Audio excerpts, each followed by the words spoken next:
Salve galera!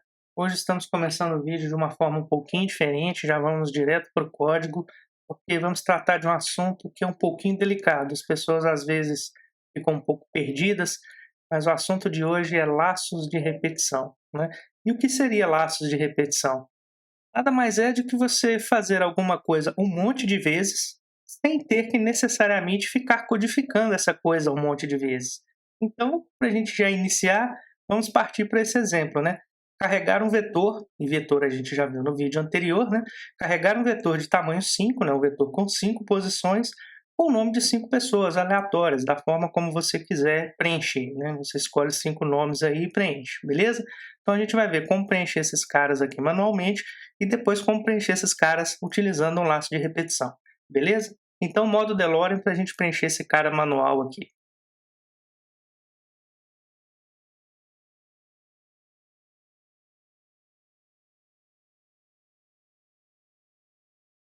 Beleza, já temos aqui então a primeira etapa, né, do algoritmo, onde a gente vai capturar os nomes e preencher a nossa lista de nomes que está no nosso vetor.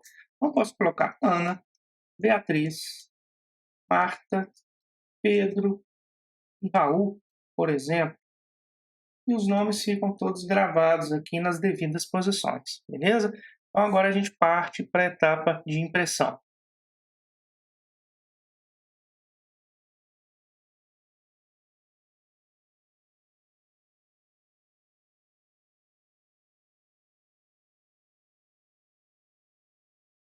Tranquilo, segunda etapa concluída, né? E o que foi feito aqui?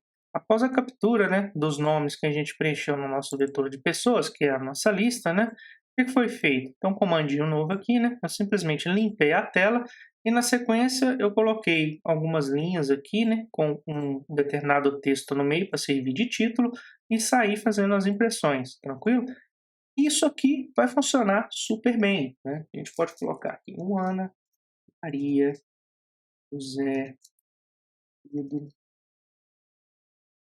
e um Joaquim, por exemplo, né?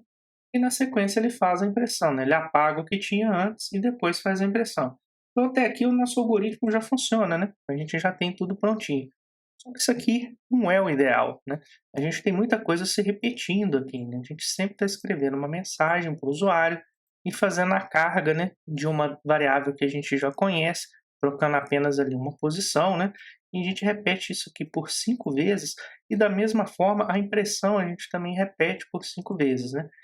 E o que a gente vai ver aqui? Um laço de repetição para, e os outros laços de repetição também vão permitir isso, né? O que o laço vai nos permitir fazer? Dentro da sua estrutura, a gente vai executar uma tarefa um monte de vezes, codificando apenas uma vez, beleza? Então vamos ver como que funciona a estrutura desse cara. Como que a gente monta, né, um trechinho de código do laço de repetição para. Vamos fazer o seguinte, né? A gente já vai começar apagando algumas coisas aqui e a gente não vai ficar utilizando massivamente, né? Vamos deixar só esses dois trechos aqui e a gente vai reaproveitar esses caras aqui de alguma maneira dentro do código. Então, beleza. Como que funciona, né, a sintaxe de um comando de repetição para, de um laço de repetição para? A gente começa com a palavra-chave para, né, e depois a gente coloca uma determinada variável, que a gente vai escolher um nome, né? Coloca a outra palavra-chave de e coloca o valor inicial daquela palavra-chave, beleza? Daquela variável. Na sequência, a gente manda ele chegar até um valor limite, beleza? Depois que ele atingir, né, esse limite, ele vai sair da instrução de para. Então, ela vai fechar aqui com um impara, beleza? E a leitura fica mais ou menos assim. Para uma variável de valor inicial tal até o limite fulano de tal, faça. E esse faça é o que a gente colocar aqui dentro. Não importa quantas linhas de comando vão ter aqui dentro. Ele vai repetir cada uma delas até que a variável que a gente está utilizando como controle saia de um determinado valor e atinja um outro determinado valor. Então, se o valor for 5, ele vai executar do valor 1 até o valor 5. 1, 2, 3, 4, 5. Se for 100, aí do 1 até o 100 e assim por diante. Só que a gente precisa conhecer o limite, né, dessa variável. No caso aqui a gente conhece, né? A gente sabe que o nosso vetor de pessoas ele tem um tamanho 5, ele tem 5 posições. Então a gente vai mandar ele carregar o nome dessas 5 pessoas a partir de cada posição daquele vetor que a gente vai controlar pelo valor da variável, beleza? Como que isso vai funcionar? Vamos lá. Vai bastar a gente copiar esse cara, no caso eu não vou nem copiar, eu já vou cortar logo de cara, né, aqui para dentro desse bloco, beleza? Então a gente vai repetir tanto o comando de escreva, né, quanto o leia. Só que aqui, o que a gente vai precisar? A gente vai precisar ter uma variável de controle, né? Então, para uma posição, e a gente vai colocar essa posição como um inteiro, tá? Mais para frente a gente vê outras formas de poder declarar essa variável do jeito que a gente normalmente já faz em outras linguagens de programação, e a gente substitui esse cara aqui, né? Então, para a posição de 1, a gente sabe que o nosso vetor começa na posição 1, né? Até o limite 5 passa. Ele vai escrever o nome da primeira pessoa e ele vai escrever isso 5 vezes, né? E a gente vai ler o nome que a pessoa escrever, carregando isso dentro do nosso vetor de pessoas, né? O detalhe é o seguinte: do jeito que está aqui, ele sempre vai pegar o que a pessoa escrever, né? Ana, Maria, José, Pedro, Joaquim, não importa o nome, e carregar na posição 1 do nosso vetor de pessoas. Só que não é isso que a gente quer, né? A gente quer que ele carregue dentro da própria posição. Então, se a posição for 1, ele vai carregar no 1. Se ela tiver passado para 2, vai carregar no 2. Na hora que ele chegar no 5, ele vai escrever o nome na posição 5. Beleza? Então vamos ver esse carinha funcionando aqui. Vamos carregar aqui o vetor, tá ali as 5 posições e vamos entrar no nosso comando de laço de repetição para. Ele vai pedir ali, né, para escrever o nome da primeira pessoa. Na sequência a gente coloca Ana, dá um Enter. Ele já veio aqui e colocou Ana na primeira posição. O valor da nossa posição é 1. E ele chega no fim para. Só que existe o teste, né? A nossa posição ainda não atingiu o limite 5. Se ela não atingir o limite 5, ele volta e começa a executar de novo, né?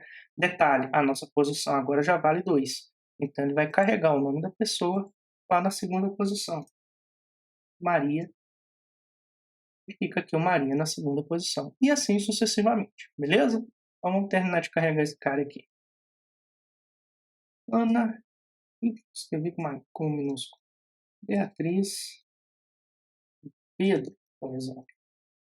E ele carregou os nomes que eu escrevi, apesar do Ana, né, grafia tá com minúsculo, ele carregou cada um na devida posição. E na sequência, né, ele só imprimiu o primeiro nome porque a gente não fez esse laço de repetição ali. Então vamos colocar esse cara lá dentro na impressão também. Vamos fazer isso no modo DeLorean.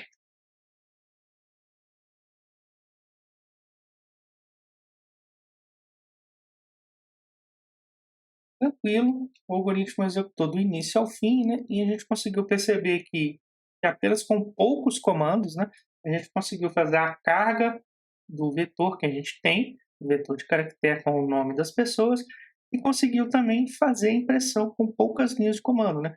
Ao invés de 5 linhas para fazer a impressão, um de cada posição, né, a gente simplesmente saiu colocando ali um laço de repetição para fazer isso por nós várias vezes, né. O que está faltando aqui, basicamente, é a gente dar uma melhoradinha nos textos, né. Então vamos lá, vamos dar uma corrigida nesse cara.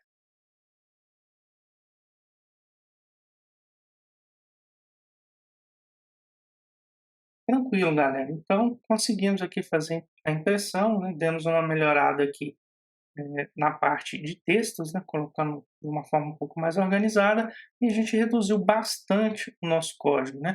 Então é basicamente para isso que servem os laços de repetição, para facilitar a nossa vida, para executar um trabalho um monte de vezes, sem a gente ter que ficar escrevendo código um monte de vezes, né. Todo programador é preguiçoso, galera, então vamos ser preguiçosos. Vamos tentar escrever menos, fazer códigos melhores, beleza? Então é isso aí, espero que tenham gostado do vídeo. É só um apanhado sobre o laço de repetição. O primeiro que a gente está vendo é o laço para.